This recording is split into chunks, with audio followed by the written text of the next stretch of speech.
अंग्रेजी में एक शब्द है रेन, हिंदी में वर्षा या बारिश।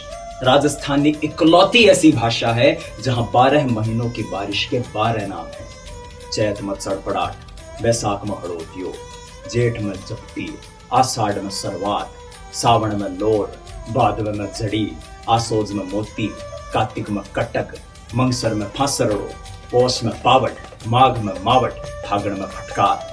ये सौंदर्य, ये खूबसूरती दुनिया की अन्य किसी भाषा में आपको नहीं मिलेगी। ओ है सौंदर्य अपनी भाषा को।